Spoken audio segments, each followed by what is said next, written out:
So our topic tonight is self-determination. So what is self-determination? People are self-determined when they use their ability or power to make choices and decisions based on their own preferences and interests to self-direct their own lives. The dictionary defines self-determination as the process by which a person controls their own life. This is important to everyone, and Ohio is focused on helping individuals with developmental disabilities have that control. So we're each going to kind of give an example of self-determination that we've done in our life. Mine is I moved out of my parents' house when I was 18. I didn't want to at first, so once I kind of realized that it was awesome, I was really happy that I was able to be self-determined, and I could go out and come home at 4 a.m. if I wanted, or cook a big meal and eat it if I wanted to, whatever I wanted. I could buy my own ingredients and do all that kind of fun stuff. So self-determination really helped me realize that I was kind of being silly for wanting to stay where I was, and instead really gave me the passion to kind of move forward with my life. Thank you, Molly.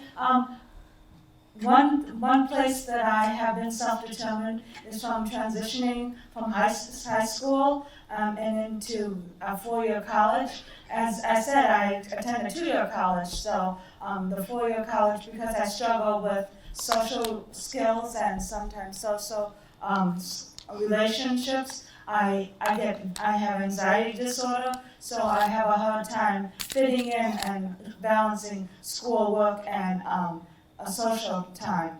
So one thing that was important to me, that I continue my education, but at a less stressful pace. So I go to Lakeland part-time. And it took a lot of self-determination to admit the fact that I, even though I still wanted to go to college, admit the fact that I can't always get what I want, but I can still get my dream in the long run.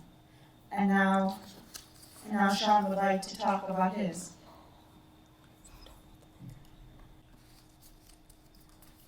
Thank you, Grace. Sometimes parents are afraid to let go. When I graduated from high school, my dad felt I should go to Tri-C before heading to Wright State. My mother, who you will hear from later, supported me in my decision to start at Wright State. It took me some time to adjust to living on my own at college. I learned some life's lessons, and people can learn better from their mistakes by living life on life's terms. So when I moved into my apartment, I had 6 years of experience living on my own. So my adjustment was much easier. With any transition that you know is coming, start working on the adjustments while before the transition is going to take place. We did not do this very well, and I wasn't as well prepared as I could have been.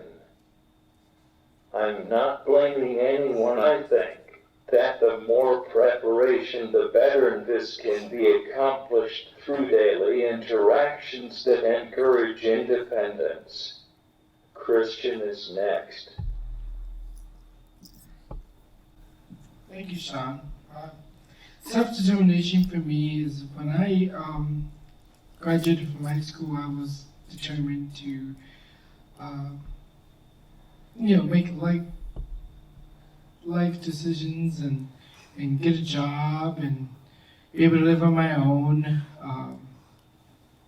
When I graduated, I was determined to get a job, and I did, and now I'm working a full-time job with benefits, so I have an actual regular job, just like the rest of you.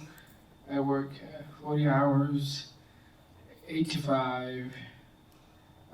It's the most wonderful thing that I've ever can accomplish in my life, and I'm glad that I did.